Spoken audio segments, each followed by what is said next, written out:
It started with the police scanner in my apartment crackling to life at 3:37 a.m. Normally, I'd sleep through it, but something in the dispatcher's voice froze me in place. All units, 10 to 31 at 1516 Lakewood Drive. Unidentified subject. Respond with caution. Lakewood Drive. That's 5 minutes from me. I didn't need to know what a 10 to 31 meant. It was the tone. It wasn't urgent, but it wasn't calm either. It had that edge that hinted at something off. My curiosity got the better of me. I grabbed my jacket, told myself I'd just drive by, and headed out. By the time I got there, the flashing blue and red lights were the only signs of life on the otherwise silent street. 2 squad cars were parked outside the house. The officers stood at the curb, staring up at the windows. Their postures were rigid, as if the house itself was staring back at them. I rolled down my window and waved. "Everything all right?" I asked, feigning casual curiosity. They didn't respond. Not right away. One of them, a younger guy who couldn't have been on the force for long, finally turned to me. His face was pale. His eyes were hollow. "You should leave," he said, but I didn't. Something about the house made me park a block away and watch. It was just an old 2-story, the kind of place that's been around for decades and seen too much rain. The front yard was overgrown. The windows on the second floor were dark, but something felt wrong, like the air around it wasn't moving. I was about to give up and head home when I saw the officers finally make their move. The older one, a big guy with a graying mustache, gestured to his partner, and they both approached the door. The younger guy hesitated before stepping inside. And then it happened. 5 minutes, 10 minutes, nothing. I thought maybe I should call someone, but who? I wasn't supposed to be here. Just as I was about to drive off, the older officer stumbled out of the house. His face was a mask of pure terror. He didn't even look at the car or his partner. He just bolted, ran down the street, disappearing into the dark. I didn't know what to do. Every instinct told me to get out of there, but I stayed. For whatever reason, I stayed. And then I saw the younger officer. He appeared in the doorway, but he wasn't running. He wasn't moving like a man who had just walked into something horrifying.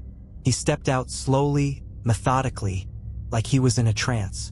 His head tilted to the side, just slightly, as if listening to something I couldn't hear. And then he turned to me. His eyes were wrong. They were completely black. No whites, no irises. Just 2 dark, endless voids that locked onto me and froze me to my core. My breath hitched as he raised his hand and pointed directly at my car. I slammed it into reverse and peeled out of there. My heart was pounding so loud, I could barely hear myself think. But as I glanced in the rearview mirror, I saw him. Still standing in the doorway, still pointing, still staring with those empty, black eyes. When I got home, I locked every door and window, turned off the lights, and sat in the dark with a baseball bat. I didn't sleep. I didn't even blink. By morning, I had almost convinced myself it was a bad dream. Almost. That afternoon, I checked the news. There was nothing about Lakewood Drive. No reports of police activity. No mention of a disturbance. Nothing. It was like it never happened. I called the local precinct to ask about it, but the officer on the phone claimed he didn't know what I was talking about. Said no units were dispatched to that address last night. But I knew what I saw. I knew it was real. That's when I decided to dig deeper. I started researching the address, going through old news archives, public records, anything I could find. And what I found, well, let's just say, it's the reason I'm telling you this now. Because whatever was in that house, it's not done. It didn't take long to find out that 1516 Lakewood Drive had a history. A bad one. The house had been vacant for over 15 years. Before that, it belonged to the Hawthorne family. A quick Google search pulled up an old article from 2008. The headline read, "Hawthorne family disappears without a trace. Police investigate Lakewood Drive home." There wasn't much detail, but the story said the family of 5, parents, 2 teenagers, and a toddler, vanished overnight. No signs of a break-in, no struggle, nothing. They just ceased to exist. The case was eventually closed, chalked up to an unresolved incident. But I kept digging. On an obscure forum about paranormal investigations, someone had posted an old police report from the case. Most of it was blacked out, but a few details caught my eye. Inexplicable blood spatter on the second floor, unidentifiable symbols carved into the basement walls, and recordings from officer body cams corrupted beyond recovery. The more I read, the more I felt like something was breathing down my neck. My apartment, which had felt safe hours before, now felt vulnerable. Like the shadows in the corners were just a little darker, a little deeper. And then there were the pictures. Someone on the forum had posted a set of grainy black and white photos, allegedly taken by a crime scene investigator at the time. Most of them were standard shots, rooms, hallways, the front porch, but one of them made me freeze. It was the upstairs hallway of the house. The image was blurry, like the camera had been shaking when it was taken. At the far end of the hallway was a figure. Tall, slender, and dark. It wasn't human. Its limbs were too long, its head too narrow, and its posture too stiff. But the worst part? It was looking at the camera, straight at it. Its hollow eyes seemed to pierce through the screen, right into me. I slammed my laptop shut, but it was too late. The image was burned into my brain. I couldn't shake the feeling that I'd been marked, that whatever had been in that house knew I was looking into it. I told myself I'd drop it, but of course I didn't. Curiosity can be a curse. I decided to go back. It was a terrible idea, but I needed answers. Why were the cops there that night? Why did one of them run away like he'd seen a ghost? And why did the other look like he wasn't even human anymore? I couldn't just let it go. The next night, around 2 a.m., I drove back to Lakewood Drive. The street was dead silent, the kind of silence that feels unnatural. I parked a block away again, this time with the engine running, just in case. The house was dark. No lights, no movement. I sat there for 10 minutes trying to convince myself to leave, when I saw it. A figure in one of the second-floor windows. It wasn't moving, just standing there watching me. I stared at it, frozen, until my phone buzzed. The screen lit up with a message from an unknown number. My hands shook as I opened it. All it said was, "Come inside." My gut screamed at me to drive away. Every fiber of my being knew this was wrong. But my hands, they weren't listening. They turned off the car, opened the door, and shut it behind me. My feet carried me down the street, closer and closer to the house. The front door was ajar, creaking slightly in the breeze. I stepped inside. The air was heavy, suffocating, like walking into a sauna. The smell hit me next. A mix of mildew, rotting wood, and something metallic. Blood? The living room was empty, but the faint sound of footsteps echoed from upstairs. Slow, deliberate, and heavier than they should have been. "Hello," I called out, my voice barely above a whisper. No response. I crept up the staircase, every creak of the wood sounding deafening in the stillness. At the top, the hallway stretched out before me. The doors to the rooms on either side were open, revealing empty spaces. But at the end of the hallway, the door to the master bedroom was closed, and something was moving behind it, a shadow under the crack of the door. My phone buzzed again. I glanced down to see another message from the unknown number. "You shouldn't have come back." And then the door opened. It didn't open fast, no sudden jump scare, no dramatic slam. It just drifted open, slow and deliberate, like whatever was behind it wanted me to feel every inch of my fear. The room was dark, except for the pale light spilling in from the hallway. At first, I didn't see anything. Just an old bed frame, dusty furniture, and peeling wallpaper. But then my eyes adjusted. There was something in the far corner. It was crouched low, its limbs folded unnaturally, like it was too big to fit in the space it occupied. Its skin, or what I assumed was skin, was pale and waxy, stretched tight over its elongated frame. The thing's head was tilted upward, and as the light from my phone screen faintly illuminated the room, I saw its face. No, not a face, just a smooth, featureless surface. No eyes, no mouth, nothing. But I knew it was looking at me. I felt it in my bones. The air in the room grew impossibly heavy, pressing down on my chest like I was being buried alive. I couldn't move, couldn't breathe, All I could do was stare as the thing began to rise. It unfolded itself, its impossibly long limbs stretching and cracking like dry wood. The ceiling wasn't high enough for it. It bent at odd angles, its movements jerky, like a marionette being controlled by a clumsy puppeteer. And then it spoke, not with words. There was no mouth to form them, but the sound, oh God, the sound. It was in my head, a deep, resonant hum that vibrated through my skull and into my teeth. I couldn't understand the words, but they weren't meant for understanding. They were meant to break me, and they did. I stumbled backward into the hallway, my vision swimming with black spots. My phone slipped from my hand and clattered to the floor, its screen shattering on impact. The thing stepped out of the room, its head tilted as if curious about my pathetic attempt to escape. The house seemed to shift around it, the walls warping and the shadows growing darker. I scrambled to my feet and ran. I don't even remember how I got down the stairs, but I do remember the front door slamming shut just as I reached it. I threw my shoulder into it, screaming, clawing at the wood, but it wouldn't budge. Behind me, the sound of those heavy, deliberate footsteps filled the air. Closer, closer, and then silence. I turned, slowly, my back pressed against the door. The thing stood at the bottom of the staircase, its head tilted again in that mockery of human curiosity. It raised one impossibly long arm and pointed at me, the featureless surface of its face glowing faintly in the dim light. And then it spoke again. This time I understood. You brought them here. Before I could process the words, the door behind me flew open, and I tumbled backward onto the porch. Cold night air hit me like a slap to the face. I scrambled to my feet, turning back to look at the house. But the door was already shut. The windows were dark. It was like nothing had happened. I drove straight home, my hands trembling so badly I could barely keep the wheel steady.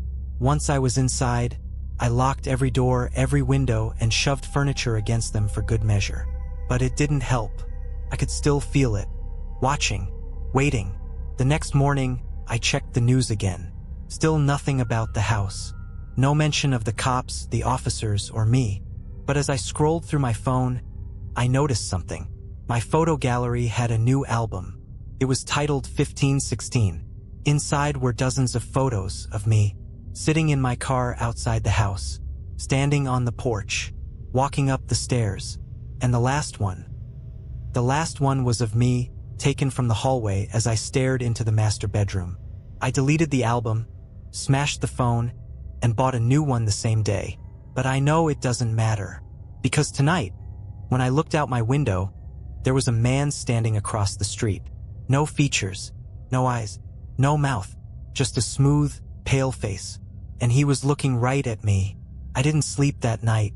Every time I closed my eyes, I saw that blank, featureless face staring back at me. I sat on my couch, clutching a kitchen knife, jumping at every little creak and groan my apartment made. The man across the street didn't move. Hours passed, but he just stood there, motionless, like he was waiting for something or someone. When the first rays of sunlight broke through the blinds, I finally worked up the courage to look outside again. He was gone. The street was empty. I should have felt relieved, but instead, the dread only grew. He wasn't out there anymore. Where was he? By noon, I decided I couldn't handle this alone. I wasn't some hardened horror protagonist. I was just a guy who'd made a terrible decision to snoop around where he didn't belong. I needed help. The police were obviously out of the question. I couldn't exactly walk into a precinct and say, "Hey, there's a faceless man stalking me because I visited some haunted murder house. Can you help?" No, I needed someone who might actually believe me. That's when I remembered her, Emily Carter. She ran a paranormal YouTube channel I'd stumbled across a year ago. Most of her stuff was clickbait garbage. Real ghost caught on camera, proof of Bigfoot in Nevada, that kind of thing, but she had a knack for investigating urban legends. If anyone would know about Lakewood Drive, it'd be her. I found her contact info in the description of one of her videos and sent a desperate email, explaining everything. To my surprise, she responded within the hour. "Meet me at Moonbeam Coffee. Tonight. 7 p.m. When I arrived, Emily was already waiting. She was younger than I expected, maybe late 20s, with messy blonde hair and a laptop covered in stickers. She waved me over, her expression a mix of curiosity and skepticism. "So," she said, tapping her fingers on the table as I sat down, "you're the guy who poked the bear at 1516 Lakewood. Bold move. You've heard of it?" I asked, relieved. "Of course I've heard of it," she said, lowering her voice. "It's one of the most infamous haunted locations in the state. But no one's been dumb enough to actually go inside for years." "Well, I guess I broke that streak," I muttered. "And now I think something's following me." Her eyes lit up, not with excitement, but with the seriousness of someone who finally had a lead on something real. "Tell me everything," she said. I recounted the entire story, from the police scanner to the messages on my phone, to the man standing outside my apartment. As I spoke, her face grew paler, her expression more grim. When I finished, she leaned back in her chair, exhaling sharply. "You're not being followed by a ghost," she said. "This is something much worse." "Worse? What could be worse than a ghost?" Emily opened her laptop and started typing, pulling up a grainy old photo of the same faceless figure I'd seen in the hallway of 1516 Lakewood. "This thing," she said, pointing at the screen, "is what's known as a harbinger. It doesn't just haunt people.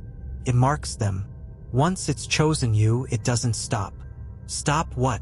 I asked, my throat dry. "Replacing you." Emily explained that harbingers were like scouts. They didn't kill people outright. They prepared them.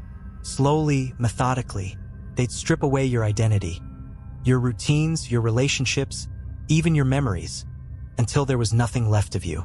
And then, when the time was right, they'd take your place. "No one ever notices," she said, "because you'll look the same, act the same, but whatever comes out isn't you." I stared at her, horrified. "How do I stop it?" Her face darkened. "You don't." I slammed my fist on the table, drawing a few startled glances from the other customers. "There's got to be something. A ritual, a spell, something.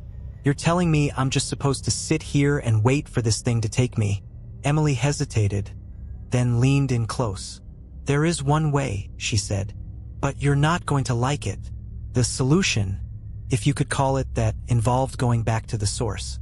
The Harbinger's power was tied to 1516 Lakewood, and the only way to sever the connection was to confront it there. Not just the Harbinger, the entity it served. The thing that made the house what it was.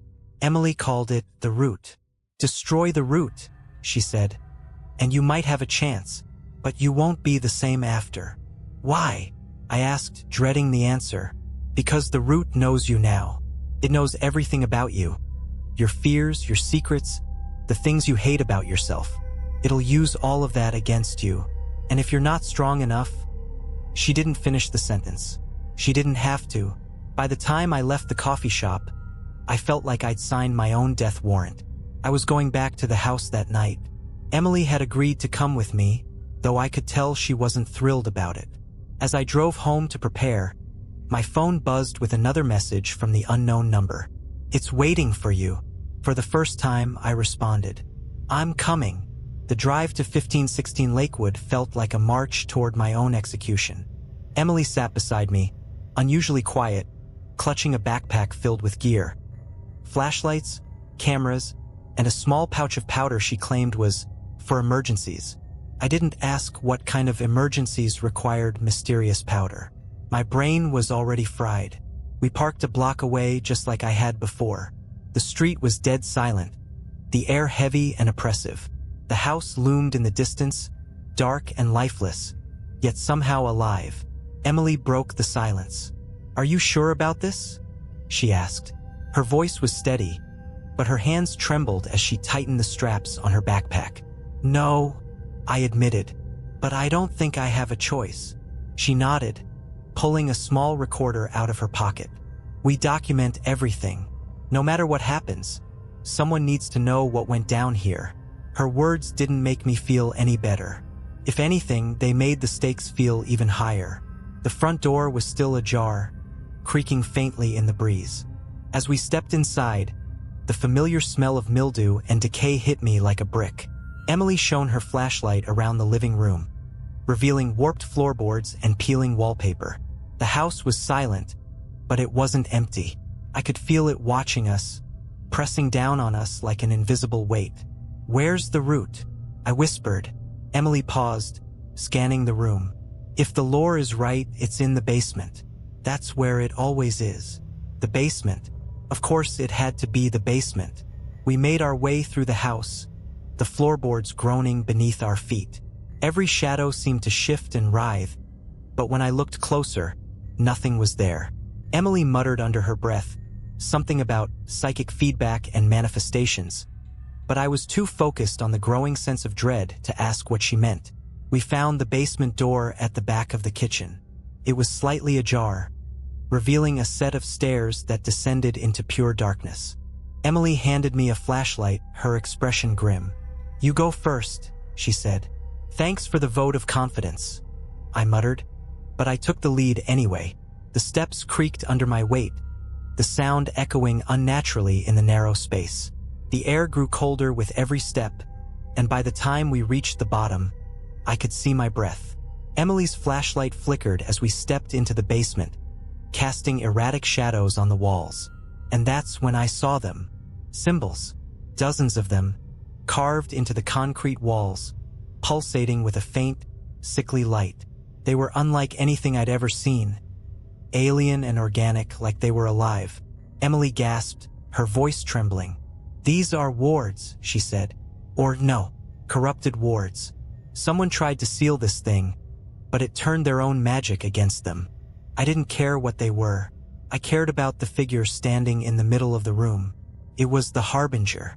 It stood perfectly still, its head tilted slightly to one side, as if studying us. Its faceless head glowed faintly in the dark, and its limbs were unnaturally long, its fingers twitching like they had a mind of their own. But it wasn't alone. Behind it, something massive shifted in the shadows. I couldn't make out its shape, but I felt its presence. A deep, crushing malevolence that sucked the air from my lungs. This was the root, the source of everything. The root began to move. Emily grabbed my arm, pulling me back toward the stairs. "We're not ready for this," she hissed. But the Harbinger was already blocking our escape. It stepped forward, its movements smooth and deliberate, as if it knew exactly how to keep us cornered. Behind it, the root slithered closer, its form twisting and shifting in the dark like smoke with weight. Emily fumbled with her backpack, pulling out the pouch of powder. She threw a handful of it toward the Harbinger, shouting words in a language I didn't recognize. The powder ignited mid-air, bursting into a bright, white flame that lit up the basement. The Harbinger recoiled, its featureless face twisting in an expression I didn't think was possible. Rage. But the root didn't stop. It surged forward, and for the first time I saw its true form. It was a mass of writhing, black tendrils, each one ending in a jagged, claw-like tip. At its center was a pulsating core, glowing with an otherworldly light that made my head throb just looking at it. I knew then that we weren't leaving this basement alive. "Get to the core," Emily shouted, her voice barely audible over the deafening hum that filled the room. "Destroy it." "How?" I screamed back, dodging a tendril that lashed out at me, splintering the concrete wall. "I don't know. Just do something." The Harbinger lunged at her, its long fingers swiping through the air, but she dodged, throwing another handful of powder in its direction. I made a break for the root, weaving through the tendrils as they whipped around me. When I reached the core, I raised the flashlight and slammed it down with all my strength. The glass shattered, the light flickered, and for a split second, the entire room went silent. And then the screaming started. It wasn't human screaming, not from a throat, not something lungs could produce. It was the sound of the root itself, a high-pitched, metallic wail that reverberated through my skull and made me drop to my knees. The light from its core exploded outward in jagged pulses, illuminating the basement in bursts of white and black like a strobe light. The walls shook, and those carved symbols on the concrete began to glow violently, bleeding light. The harbinger let out a guttural roar. It was no longer calm, no longer composed. It moved erratically, clawing at its own head as if the sound was unbearable even to it. Emily, on the other side of the room, was shouting something, but I couldn't hear her over the deafening shriek of the root. The core was still intact, pulsating wildly, its light dimming and brightening like a failing heartbeat. I knew I had to finish it, but with what? My hands were empty, trembling and slick with sweat. My flashlight was in pieces on the ground. Then I remembered my pocket knife. I fumbled for it, pulling it out with clumsy, shaking hands. The tendrils of the root lashed out, whipping against the floor and walls, one barely missing me by inches. I lunged forward, raising the knife, and drove it into the core with everything I had. The wailing stopped. The basement went dark. For a moment, there was nothing, just silence and darkness, like the entire world had been swallowed by the void. Then, a low rumble began to build, deep and guttural, shaking the ground beneath me. A crack of light split through the core, spreading outward like shattered glass. The tendrils began to convulse, retracting and thrashing wildly as the root started to collapse in on itself. The harbinger let out another inhuman howl, its body contorting violently. It turned toward me, its featureless face twisting in a way that sent ice through my veins. And then it was gone. Not dead, not destroyed, just gone. Like it had been yanked out of reality itself. The root followed. The tendrils crumbled into ash, the core disintegrating into nothingness. The light from the symbols faded, leaving the basement in a suffocating blackness. For a moment, I thought I'd been left alone in the dark, but then Emily's flashlight clicked on. She helped me to my feet, her face pale and her breathing ragged. "Is it over?" I asked, my voice barely a whisper. I think so," she said, but she didn't sound convinced. We climbed the stairs in silence, the house around us eerily still. When we reached the front door, the oppressive air that had surrounded the house was gone. It felt lighter, emptier, like whatever had been here was finally gone. But as we stepped outside, Emily grabbed my arm. "Wait!" I turned to her, confused, but her eyes weren't on me. They were on the street. "Look," she said, pointing. Standing in the middle of the road was a man. Tall, motionless, with a smooth, pale face. No features, no eyes, no mouth. The harbinger. "Run!" Emily screamed, shoving me toward the car. I didn't need to be told twice. We bolted down the street, the sound of heavy footsteps echoing behind us. I didn't dare look back, but I could feel it, feel him, getting closer with every step. We reached the car, and I threw myself into the driver's seat, fumbling with the keys as Emily jumped into the passenger side. The engine roared to life, and I slammed on the gas, the tires screeching as we sped down the road. I glanced in the rearview mirror. The harbinger was standing in the middle of the street, motionless once again, watching us drive away. We didn't stop until we were miles from Lakewood Drive. We pulled into an empty parking lot, both of us too shaken to speak. My hands were still gripping the steering wheel so tightly that my knuckles were white. "What was that?" I finally asked, my voice cracking. "I thought the route was destroyed. I thought it was over." Emily didn't answer right away. She stared out the window, her face pale and haunted. Finally, she turned to me, her eyes filled with something I hadn't seen before, fear. "The route's gone," she said. "But the harbinger? It wasn't bound to the route. It serves something older, something worse." My stomach dropped. "So what now?" Emily shook her head. "I don't know, but it marked you. That doesn't just go away." I wanted to scream, to rage, to demand answers, but I knew she was right. The route was gone, but the harbinger wasn't. It wasn't done with me. And as we sat there in that empty parking lot, I got one final message on my phone. The same unknown number. "This is only the beginning." Emily and I sat in that parking lot for what felt like hours. The message on my phone stared back at me. The words burned into my brain. "This is only the beginning." My hands trembled as I set the phone down, not sure if I wanted to throw it out the window or keep it close in case something worse was coming. Emily finally broke the silence. "You need to leave," she said. I looked at her, confused. "What do you mean? Leave where?" "Everywhere," she said, her voice steady but hollow. "Go off the grid. Change your name, your location. Stop using your phone, your credit cards, anything that ties you to this place, to who you are. The Harbinger marked you. It knows everything about you, and it won't stop until it finishes what it started." Her words hit me like a punch to the gut. "You're saying I need to just run? Forever?" Emily nodded. "For now, yes. There are people out there, groups, networks, that deal with things like this. I can help you find them, but you can't stay here. It's not safe." I wanted to argue, to tell her she was wrong, but deep down, I knew she wasn't. This wasn't over. Whatever had been unleashed at 1516 Lakewood was still tied to me, and staying in one place would only make it easier for the Harbinger to find me, to finish me. But I couldn't just disappear overnight. There were things I needed to do, people I needed to warn, and I still didn't understand why this was happening to me in the first place. Emily dropped me off at my apartment, against her better judgment. "One night," she said firmly. "Pack what you can. Burn what you can't. I'll come for you tomorrow."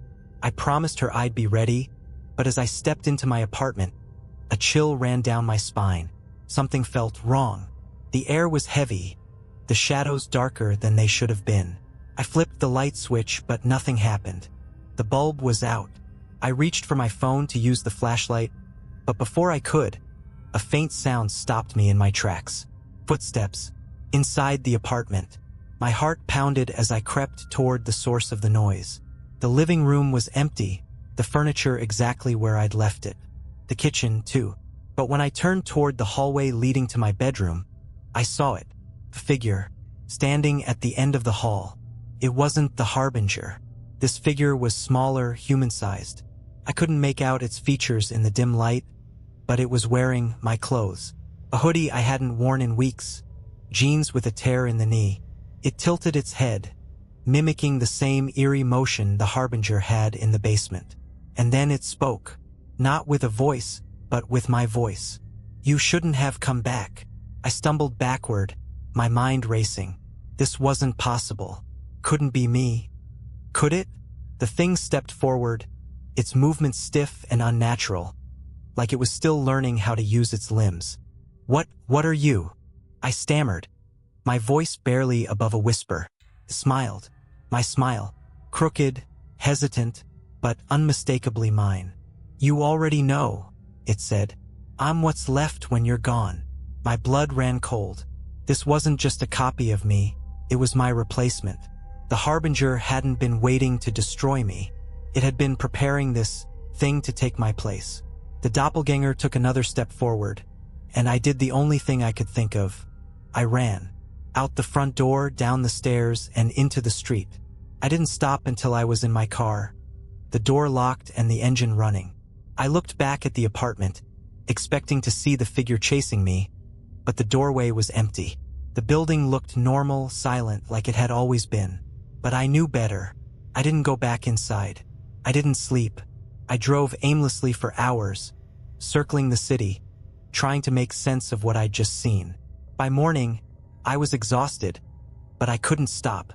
Every time I thought about pulling over, I saw that thing's face, my face, staring back at me. Emily called around noon, asking if I was ready to leave. I told her what had happened, and there was a long silence on the other end of the line. "This is worse than I thought," she finally said. "It's already started." "What started?" I asked, panic rising in my chest. "The replacement. The Harbinger isn't just marking you, it's replacing you. That thing in your apartment, it's going to live your life, take your job, your friends, everything, and no one will notice. No one except you." I gripped the steering wheel, my knuckles white. "Then what do we do?" Her voice was grim. "We find the people who can stop this, the ones who deal with things like the Harbinger. But we have to move fast. Once it finishes replacing you, it won't need to keep you alive." That night, I left the city with nothing but a duffel bag and a burner phone Emily had given me. I didn't tell anyone where I was going. Couldn't. The thing wearing my face was still out there, walking around in my clothes, living my life. And me? I was a ghost, running from something I didn't fully understand, with no idea if I'd ever be free of it. But as we drove into the night, I couldn't shake the feeling that it wasn't just following me anymore. It was inside me, waiting, growing. And one day, when I wasn't paying attention, it would finish what it started.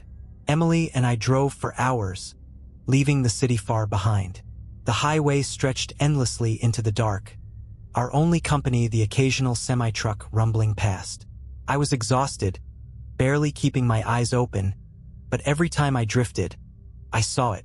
The harbinger, the thing wearing my face, waiting for me to slip, to let it in. Emily noticed.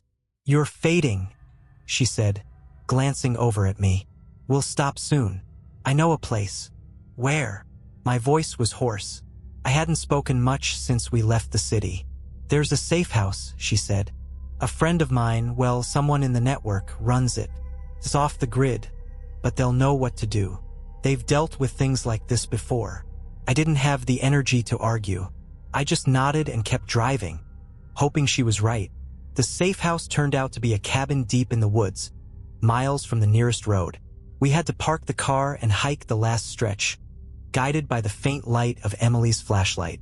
The forest was silent, unnervingly so, like even the animals knew to stay away.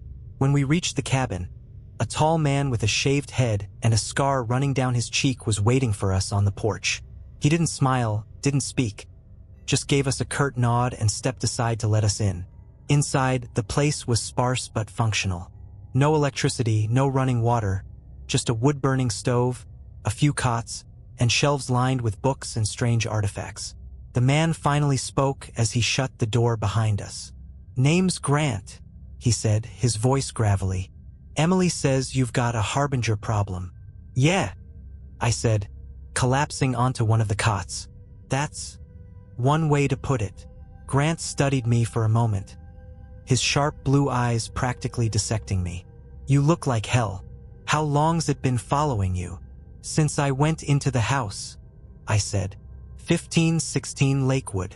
At that, his expression darkened. "You went there?" He exchanged a glance with Emily, who nodded grimly. "Figured you'd say that," Grant muttered, rubbing a hand over his face. "All right, rest up. We'll deal with this in the morning." I didn't sleep much that night. The cabin was too quiet, too isolated. Every creak of the wood, every rustle of the wind outside, set my nerves on edge. I kept expecting to see the harbinger, or worse, my doppelganger, standing in the corner watching me, but the real terror came just before dawn. I woke to the sound of whispers, faint, barely audible, like a dozen voices murmuring just out of reach. At first, I thought it was Emily or Grant, but when I sat up, I realized the whispers were coming from outside. I crept to the window, my breath fogging the glass, and peered out into the darkness. The forest was still, the trees swaying gently in the breeze. But then I saw them, figures, dozens of them scattered among the trees. Some were tall and thin, others hunched and distorted, their bodies twisted in ways that made my stomach churn. Their faces, if they had faces, were obscured by the shadows, but I could feel their eyes on me, watching, waiting. I stumbled back from the window, my heart hammering in my chest. "Emily!" I hissed, trying to keep my voice low. "Grant!" Emily was already awake, sitting up on her cot with a knife in her hand. "What is it?" I pointed to the window, my voice shaking. "They're out there." Grant was on his feet in an instant, grabbing a shotgun from the corner of the room.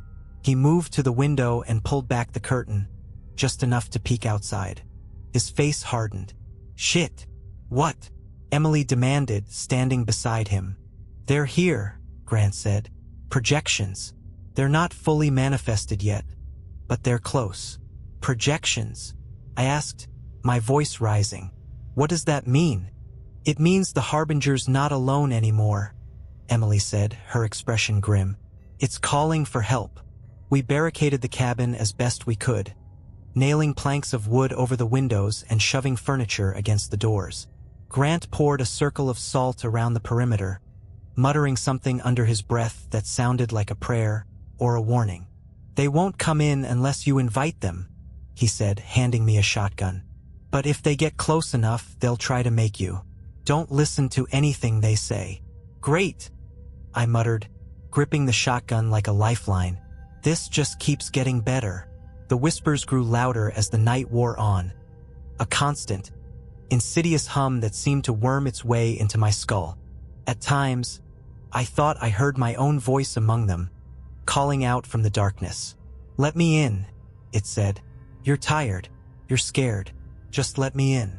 I clenched my jaw, trying to block it out, but the whispers kept coming, relentless and unyielding.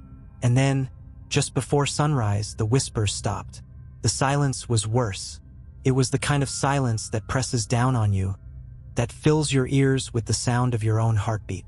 I glanced at Emily and Grant, both of them tense, their eyes fixed on the door. Something was coming, something big. The first blow came without warning.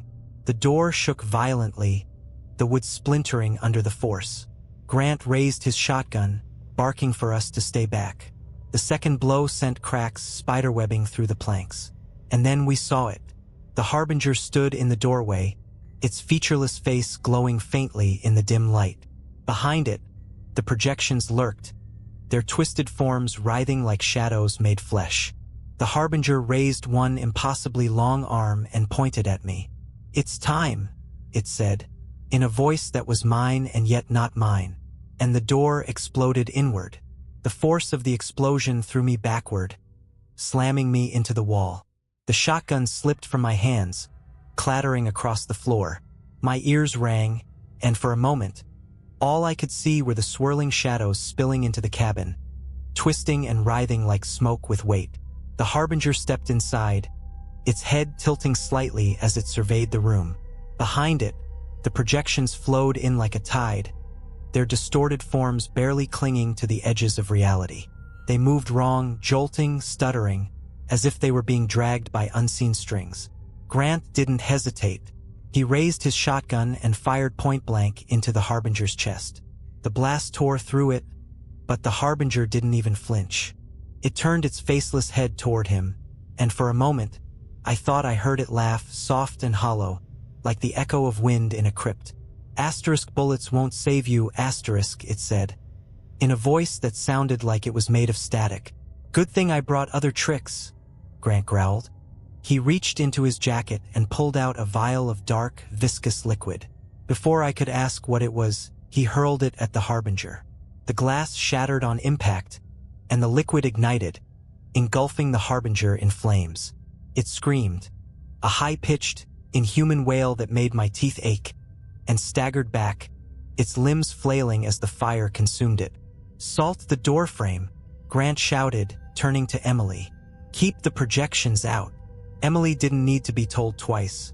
She grabbed a bag of salt and sprinted to the door, pouring a thick line across the threshold. The projections hissed and recoiled as the salt touched them, their forms flickering like dying flames. But the Harbinger wasn't finished. It clawed at the flames, tearing the burning remnants of its form away like a snake shedding its skin. Beneath the fire, its body twisted and reshaped itself, growing larger, darker, more monstrous. Its arms stretched, its limbs contorting into grotesque, jagged shapes. "What the hell is that?" I gasped, struggling to my feet. "That's what it really looks like," Emily said, her voice shaking. "It's shedding the mask." The Harbinger lunged, its massive claws swiping at Grant. He dove out of the way, but the creature's momentum carried it straight toward me. I scrambled for the shotgun, barely managing to raise it as the Harbinger loomed over me. I fired. The blast hit its shoulder, tearing away a chunk of its flesh or whatever it was made of. It reared back, letting out another piercing wail, and I used the moment to crawl backward, putting as much distance between us as I could. "Get to the circle," Grant yelled. "The salt will hold it." I didn't question him. I bolted toward the perimeter of the room, where the salt circle glowed faintly in the dim light. Emily was already there, her knife drawn, her eyes darting between the Harbinger and the projections clawing at the doorway. "Now what?" I shouted, my voice raw with panic. "Now we hold the line," Grant said, stepping into the circle beside us. He raised his shotgun, aiming at the Harbinger as it stalked toward us, its massive form blotting out the light. "Whatever happens, don't leave the circle." The next few minutes, or maybe hours, were a blur of chaos. The Harbinger attacked again and again, each strike shaking the cabin to its foundations. The projections pressed against the salt lines, their forms shimmering and flickering like static on an old TV screen. Grant fought like a man possessed, firing shell after shell at the Harbinger, each shot buying us a few precious seconds. Emily threw more of her powder, creating bursts of light that sent the projections scattering. I stood in the center of the circle, clutching the shotgun like a lifeline, too terrified to move. And then, the Harbinger did something I hadn't expected. It stopped. For a moment, the cabin was still. The Harbinger stood at the edge of the circle, its massive form writhing like smoke. Its featureless face turned toward me, and I felt its gaze, cold, unyielding, and impossibly ancient. "You cannot run forever," it said, its voice a deep, resonant hum that shook the air. "You are already mine." My heart stopped. I tried to speak, to say something, anything, but the words wouldn't come. The Harbinger raised one clawed hand, pointing directly at me. "Do you hear it?" it asked. "The calling." And then I did. A faint whisper at first, barely audible, but growing louder with each passing second. It was my voice, calling out from the void, repeating the same words over and over. "Let me in, let me in, let me in." The world tilted, my vision blurred. The whispers grew deafening, drowning out everything else. I felt myself swaying, my feet moving toward the edge of the circle, toward the Harbinger's outstretched hand. "Stop him!" Emily screamed. Grant tackled me, dragging me back into the circle just as my foot crossed the salt line. The whispers stopped abruptly, leaving a ringing silence in their wake. I gasped for air, my chest heaving, as the Harbinger let out a low, rumbling growl. "You are weak," it said. "You will fall." And then it was gone. The projections, the whispers, the crushing sense of dread. All of it vanished, leaving the cabin eerily quiet. "What the hell just happened?" I whispered, staring at the spot where the Harbinger had stood. "It's not over," Grant said, helping me to my feet. "That was just a warning." Emily nodded, her face pale but determined. "It'll come back. It always does." I looked between them, my pulse still racing. "Then what do we do?" Grant's expression hardened. "We prepare. Because next time, it's not leaving until it gets what it came for." And somewhere in the back of my mind, I could still hear the whisper. Soft, persistent. Asterisk, "Let me in." Asterisk, the days that followed were a blur. Grant and Emily didn't waste a second. They worked tirelessly, preparing for the inevitable return of the Harbinger. The cabin became a fortress. Wards scrawled in chalk and ash lined every wall. Salt circles were reinforced, and strange sigils were burned into the floor. I helped where I could, but my mind was elsewhere. The whisper, it hadn't stopped. First, it was faint, easy to ignore. But with each passing day, it grew louder, more insistent, clawing at the edges of my mind. Asterisk, "Let me in. Let me in. Let me in." Asterisk, it followed me into my dreams, echoed in the silence, and sometimes I swore it was my own voice saying it out loud. On the third night, I couldn't take it anymore. While Emily and Grant were outside setting up additional wards, I sat alone in the cabin, staring at the shotgun across my lap. My hands trembled as the whisper grew deafening, drilling into my skull like a relentless hammer. And then it stopped. The silence was so sudden it made me dizzy. I stood, unsure whether to feel relieved or terrified. That's when I noticed the shadows in the corner of the room. Deeper, darker than they should have been. It was here. The Harbinger stepped out of the shadows, its towering form hunched beneath the low ceiling. Its featureless face glowed faintly, casting an eerie light over the room. I raised the shotgun, my hands shaking, but it didn't move. It just stood there, tilting its head like it was amused. "You are tired," it said, its voice low and resonant. "You cannot fight me. Stay back," I said, though my voice wavered. "I'll shoot." It took a step closer, unbothered by the threat. "I do not need to fight you," it said. "You are already mine. You have felt it. The whisper, the calling." The whisper surged back, louder than ever, and I dropped the shotgun, clutching my head. My knees buckled, and I collapsed to the floor, gasping for air as the harbinger loomed over me. "All you must do," it said, "is let me in." The door to the cabin burst open, and Grant stormed in, shotgun blazing. The blast hit the harbinger square in the chest, and it let out a deafening roar, staggering backward. Emily followed close behind, throwing a pouch of her mysterious powder at the creature.